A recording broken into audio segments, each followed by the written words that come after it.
करने वाले हैं एक 2016 रिलीज्ड हॉलीवुड हॉरर मूवी के बारे में जिसका नाम है द हाउस ऑफ डार्कनेस। इस गाने की शुरुआत होती है 1957 के हैलोवीन के रात से, जहां हम कुछ छोटे बच्चों को देखते हैं एक घर के सामने खड़े यही डिस्कस करते हुए कि उन्हें अंदर जाना चाहिए या नहीं। तो बच्चे तो पहले ही डर के मारे भाग जाते हैं, लेकिन बाकी दो बच्चे हिम्मत जुटाते हैं और दरवाजे पे नॉक करते हैं। सरप्राइजिंगली दरवाजा खुला हुआ था, तो वो बच्चे भी अंदर घुस जाते हैं। लेकिन जैसे ही वो दोनों अंदर कदम रखते हैं, पीछे से दरवाजा अपने आप ही बंद हो जाता है और अंदर से हमें सुनाई देती है एक भयानक चीख उन बच्चों की। अगले सीन में हम पहुंच जाते हैं 2014 में, सेम प्लेस सेम हाउस। बस दिन के उजाले में अब यह घर उतना भयानक नहीं लग रहा था। हमें पता चलता है उसी घर में अब एक नया परिवार शिफ्ट किया है, ब्रायन, उसकी पत्नी कैली और उनकी बेटी सैरा।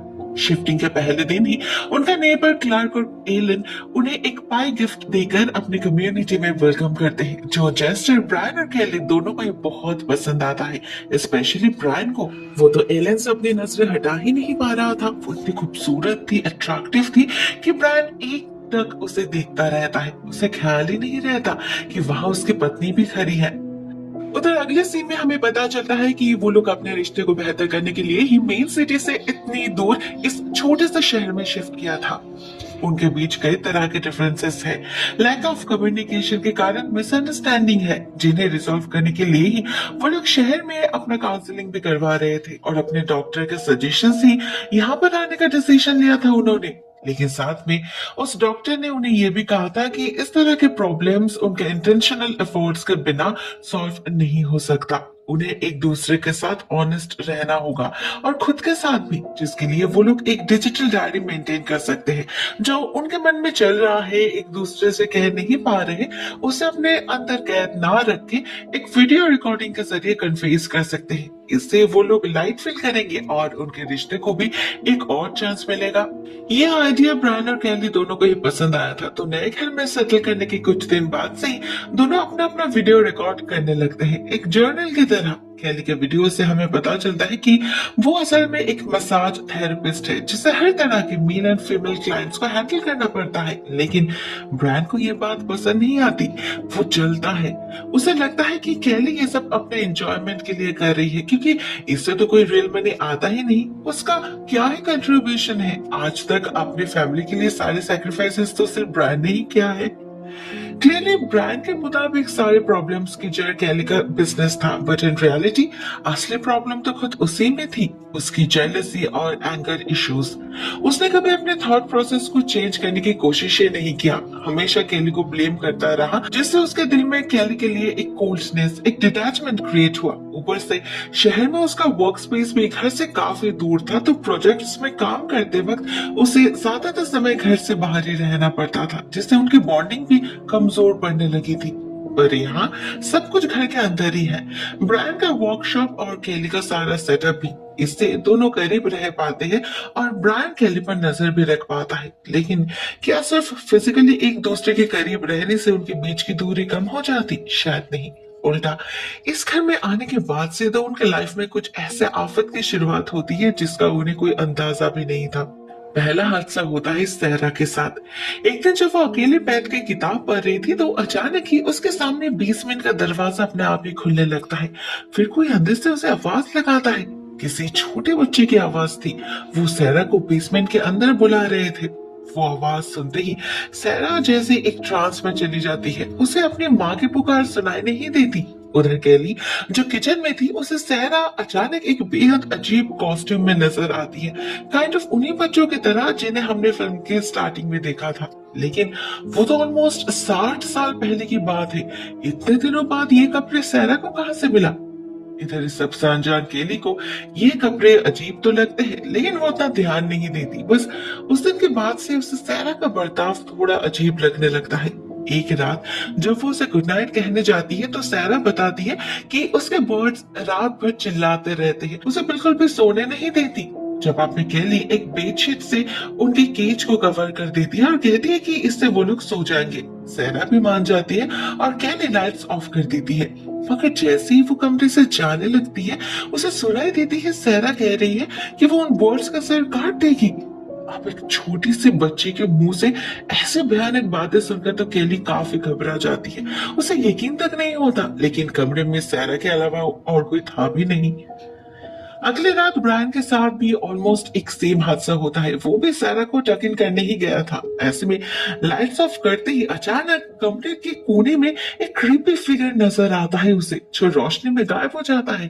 ना ब्रायन इस बारे में केली से कुछ कहता है, न केली अपने एक्सपीरियंस के बारे में ब्रायन से शेयर करती है। दोनों को ही लग रहा था कि उन्हें कोई गलतफहमी हुई होगी। मगर फिर एक रात कुछ ऐसा होता है जिससे सैरा समझ जाती है कि यहाँ कुछ तो गड़बड़ चल रहा है। सब कुछ उसकी गलतफहमी नहीं हो सकती। उस रात जब वो अपने कमरे में अकेले बैठी थी तो हमें उसके पीछे एक काला साया नजर आता है, वो भी किसी आदमी का। लेकिन दूसरे पल केली को वहां से छोटे बच्चों की किलकारी सुनाई देती है। उसे लगता है वहां सैरा होगी, लेकिन चेक करने पर उसे वहां कोई नहीं मिलता, तो केली भी जाकर सो जाती है। उधर कुछ देर बाद ब्रायन, जो बाहर अपने वर्कशॉप में काम कर रहा था, उसे अचानक ही एक चीख सुनाई देती है। तो वो भागकर घर के अंदर जाता है, लेकिन हर तरफ अंधेरे के सिवा उसे और कुछ दिखाई नहीं देता। घर में बिजली नहीं थी। ऐसे में अंधेरे में चलते चलते अचानक ही ब्रायन को दिखाई देती है केली की लाश। किसी ने उसके पेट में चाकू घुसा दिया था।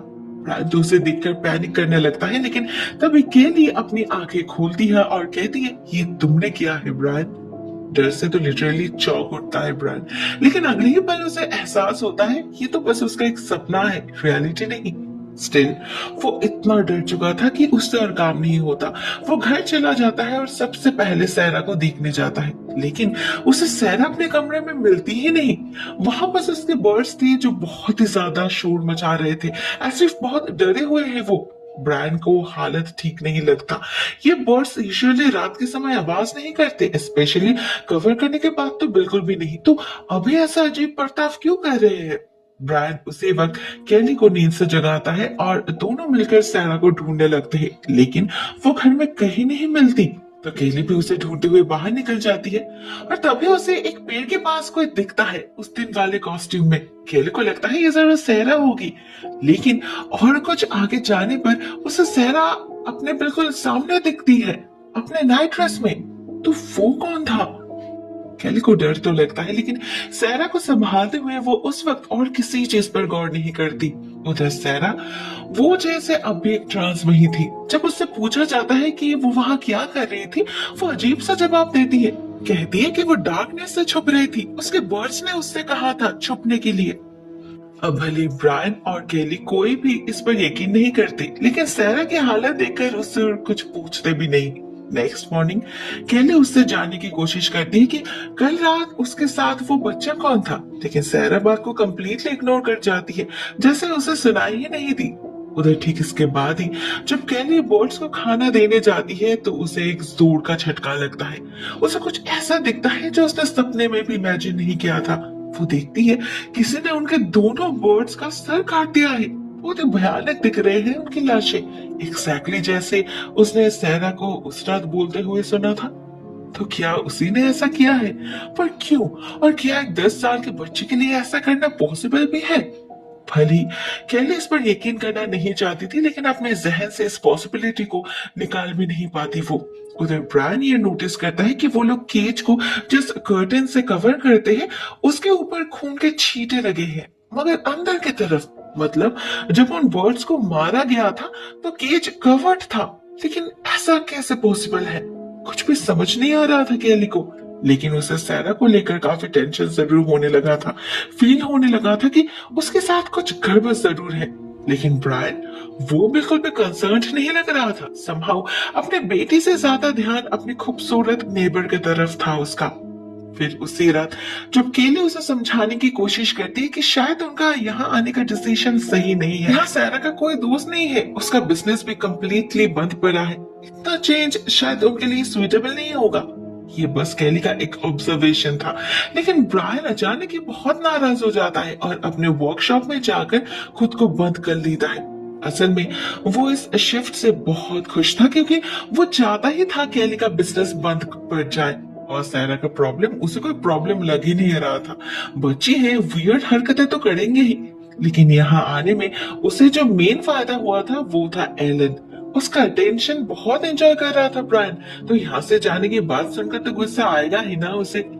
लेकिन क्या सिर्फ यही वजह थी उसके हर रात अपने वर्कशॉप में बिताने की, जानबूझकर कैली से दूर रहने की, या फिर कुछ और चल रहा था उसके दिमाग में? कैली को तो कुछ समझ ही नहीं आ रहा था। वो तो बस कोशिश करती जा रही थी किसी तरह इस रिश्ते को कायम रखने की। थैंकफुली अगले दिन उसके बहन जेमी और उसके बच्चे के आने से घर का माहौल थोड़ा सा चेंज होता है। केली को भी एक कंपनी मिलती है। लेकिन जब सैरा और जेमी का बेटा मेसन खेल रहे थे तो वो नोटिस करते हैं कि सारे टॉयज अपने आप ही बेसमेंट की तरफ भाग रहे हैं, ऑलमोस्ट लाइक कोई उन्हें खींच रहा है उस तरफ। मेसन को ये बात काफी इंटरेस्टिंग लगती है, तो वो खुद भी बेसमेंट के अंदर चला जाता है चेक करने, और जाते ही उसके पीछे बेसमेंट का दरवाजा बंद हो जाता है। कुछ देर बाद जब जेमी और कैली वहां जा पहुंचते हैं, मेसन उन्हें उसी हालत में मिलता है जैसे कुछ रात पहले सैरा मिली थी, एक ट्रांस में।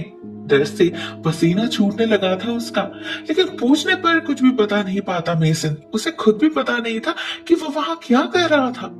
फिर रात को एक और हादसा होता है।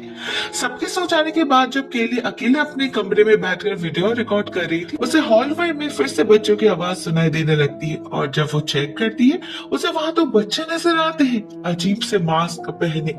केली को पहले लगता है ये सैरा और मैसन होगा, तो वो उन्हें सो जाने के लिए कहती है, लेकिन जैसे ही वो उनके रूम का दरवाजा खोलती है उसे वो दोनों अंदर सोए हुए नजर आते हैं, वो भी बिल्कुल गहरी नींद में।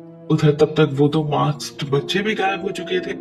तो क्या कैली हेलुसिनेट कर रही थी? नहीं, कैली 100% श्योर थी कि जो उसने देखा था वो सच था। वो बस ब्रायन का इंतजार करने लगती है उससे सारी बातें शेयर करने के लिए। उधर ब्रायन का काम तब तक खत्म हो चुका था, लेकिन उसे बाहर क्लर्क नजर आता है उन्हीं के घर की तरफ देखते हुए।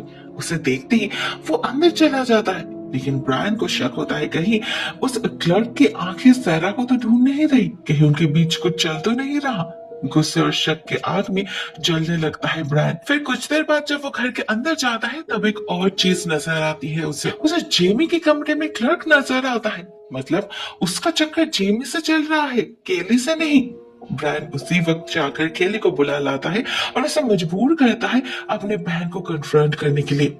लेकिन चेक करने पर कमरा बिल्कुल खाली मिलता है उन्हें, जिससे केली तो शर्म से लाल हो जाती है। लेकिन ब्रायन वो चुप नहीं रहता, वो डायरेक्टली जेमी पर एलिगेशन लगाता है, उसे चीटर बुलाता है, जिससे जेमी भी कह देती है कि ब्रायन पागल है और उसके साथ रह के केली भी अपनी जिंदगी बर्बाद कर रही है। गुस्से में उसी वक्त अपने बेटे को लेकर घर से निकल जाती है जेमी, मगर इससे ब्रायन को कोई फर्क नहीं पड़ता। वो फिर से अपने वर्कशॉप में जाकर खुद को लॉक कर लेता है। इवन केली जब उसे हॉलवे में मिले उन दो बच्चों के बारे में बताती है, उस पर भी कोई गौर नहीं करता। वो कह देता है कि केली जरूर नशे में थी। मतलब ब्रायन को सिर्फ अपने ऊपर ही भरोसा था। उसने जो देखा, उसने जो सुना, सिर्फ वही इम्पोर्टेंट था उसके लिए, भले वो कितना ही ड्रंक क्यों ना हो, लेकिन वही सच था उसके लिए। आखिर एक ऐसे इंसान के साथ केली और कब तक रह पाती? उधर उसी रात फिर से एक और हादसा होता है। मेसन के चले जाने के बाद जब सैरा अपने कमरे में अकेली थी तो अचानक ही उसके कमरे का दरवाजा बंद हो जाता है। उसे लगता है जरूर डैड आए होंगे, मगर ब्रायन तो नीचे था केली के साथ। सैरा को जैसे इस बात का एहसास होता है वो डर जाती है, और जैसे ही वो पीछे मुड़ती है अंधेरे से एक क्रीपी फिगर झपट पड़ता है उस पर। इसके बाद क्या होता है वो हमें पता नहीं चलता, क्योंकि सैरा को कुछ याद नहीं रहता। सुबह जाकर उसे सब कुछ बुरे सपने की तरह लगता है, जिसके चलते वो पूरी रात सो नहीं पाती। उसकी तबीयत भी दिन ब दिन खराब होने लगी थी। तो नेक्स्ट डे केली उसे लेकर घूमने जाती है ताकि उसका मूड थोड़ा बेहतर हो सके। ब्रायन उनके साथ नहीं जाता, काम के बहाने पूरा दिन वर्कशॉप में ही पड़ा रहता है वो, लेकिन काम कुछ खास नहीं कर पाता। एक्चुअली समय का उसे कुछ पता ही नहीं चल रहा था, न जाने कैसे, पर बार बार जोन आउट हो रहा था वो। उसे खुद भी समझ आ रहा था कि कुछ गड़बड़ है। यहाँ आने के बाद से उसे गुस्सा बहुत ज्यादा आने लगा था।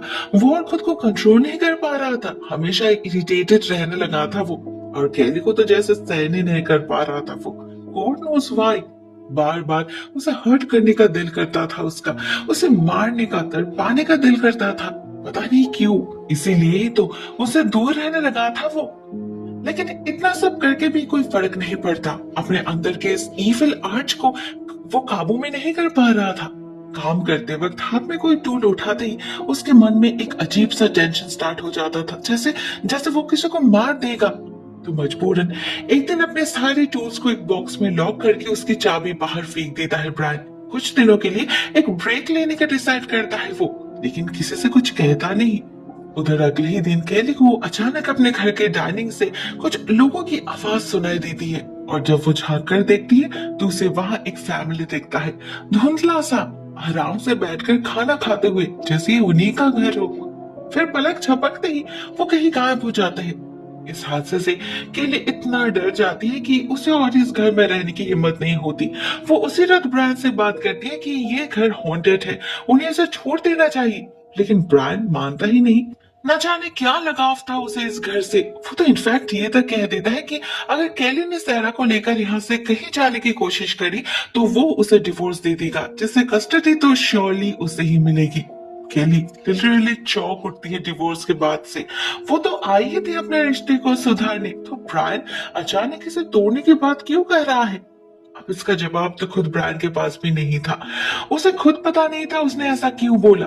इस घर में कुछ प्रॉब्लम्स तो जरूर है, वो तो उसे खुद भी महसूस होने लगा था, लेकिन फिर भी न जाने क्यों इसे छोड़कर जाने के बाद से ही उसके मुंह से ये बातें अपने आप ही निकल गई। इट्स ऑलमोस्ट लाइक वो किसी और के कंट्रोल में है। इसी बीच एक रात एक और कांड होता है। ब्रायन जब अपने वर्कशॉप में काम कर रहा था तो एलेन आती है उससे मिलने, खुद से उसे सिड्यूस करती है और दोनों इंटीमेट भी होते हैं। तो ये भी एक वजह थी ब्रायन के यहाँ रुकने की। लेकिन जैसे जैसे दिन बीतने लगता है ब्रायन और ज्यादा चिड़चिड़ा होने लगता है। अपने परिवार के साथ वक्त बिताना और पसंद नहीं आ रहा था उसे। ना वो पहले की तरह अपने बेटी के साथ बात करता था, ना उसे कहीं घुमाने ले जाता था। केली तो अपने पति को और पहचान ही नहीं पा रही थी। हर रात झगड़ा होने लगा था उनके बीच, पागलों की तरह चिल्लाने लगा था ब्रायन केली पर, जिससे केली भी उससे डरने लगी थी, जितना हो सके अवॉइड करने लगी थी उसे। लेकिन ऐसा नहीं था कि ब्रायन ये सब जानबूझकर कर रहा था, कोई करवा रहा था उससे।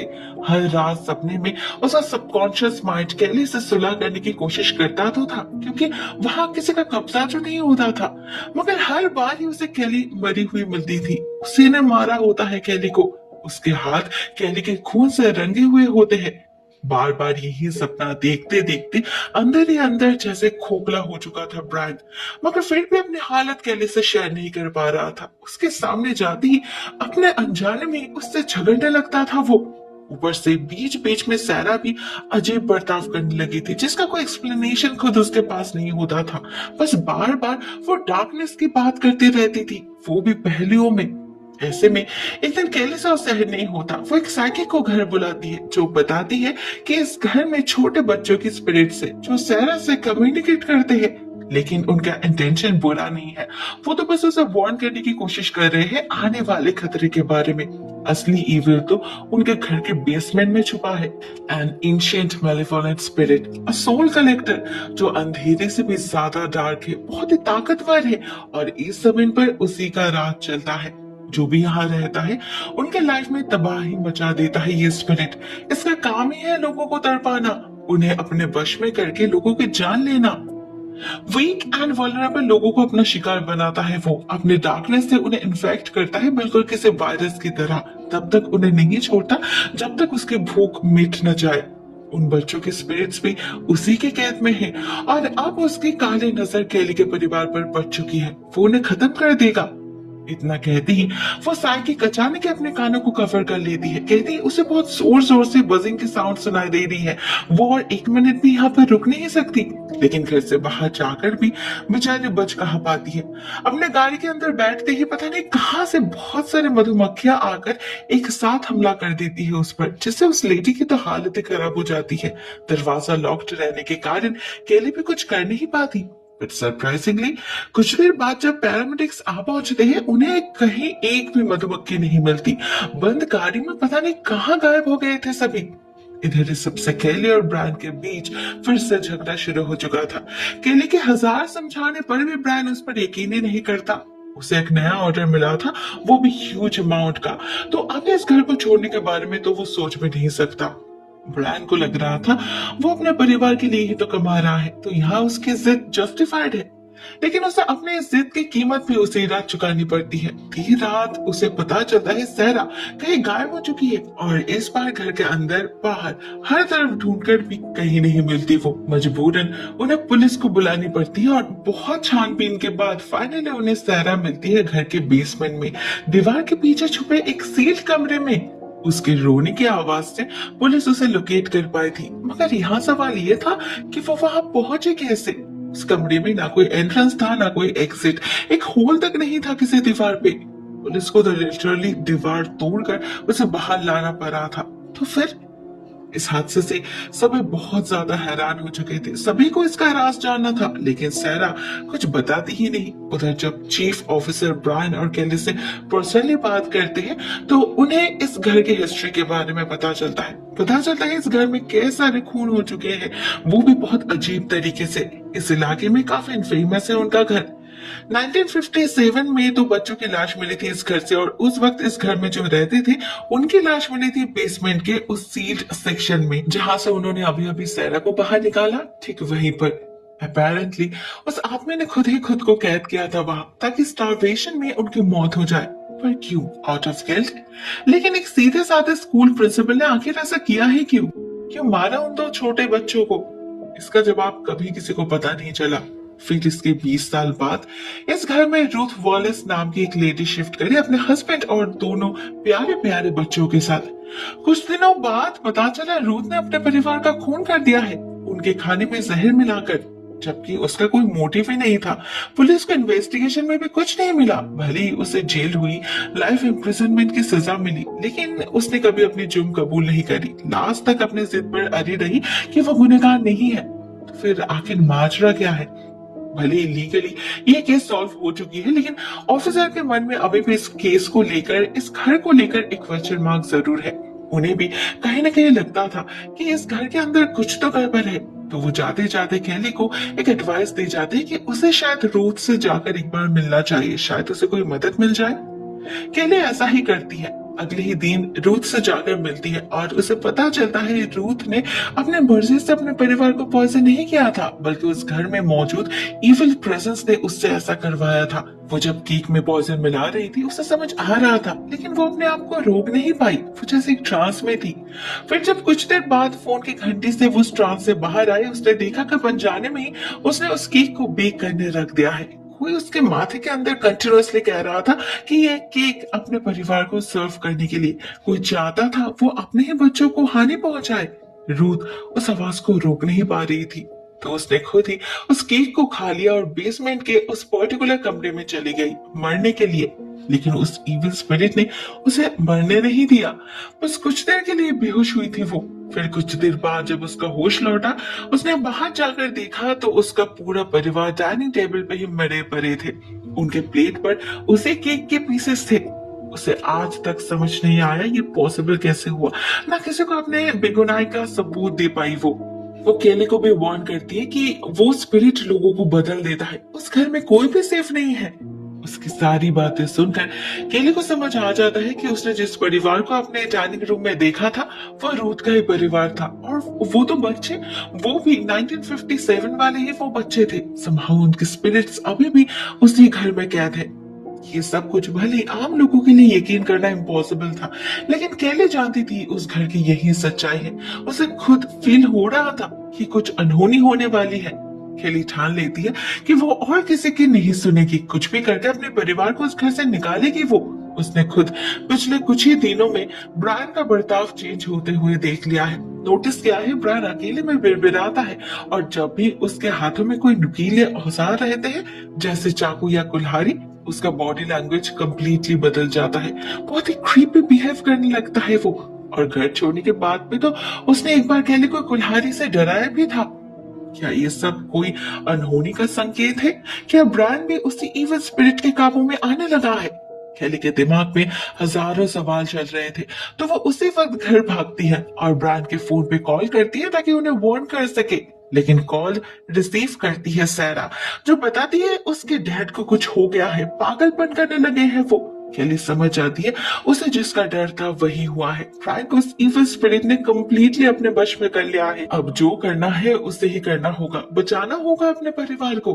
लेकिन घर पहुंचकर उसे समझ आता है कि बात हाथ से निकल चुकी है। ब्रायन उसे ले जाकर अपने वर्कशॉप में बंद कर देता है और कहता है मुझे इसे खत्म करना ही होगा, नहीं तो वो सब कुछ खत्म कर देगा। अब भला इसका क्या मतलब, क्या करने वाला है वो? केली को कुछ समझ नहीं आता। उसे अपनी परवाह नहीं थी, लेकिन उसे कुछ भी करके अपने बच्चे को बचाना था। तो वो उसी वक्त एक कुल्हाड़ी उठाती है और जैसे तैसे दरवाजा तोड़कर बाहर भागती है। और निकलते ही उसे जो दिखता है उससे तो उसकी सांसें ही रुक जाती है। वो देखती है उसका पूरा घर जल रहा है। सारा या ब्रायन कहीं कोई नहीं दिख रहा। तो क्या ब्रायन ने अपनी ही बेटी को मार डाला?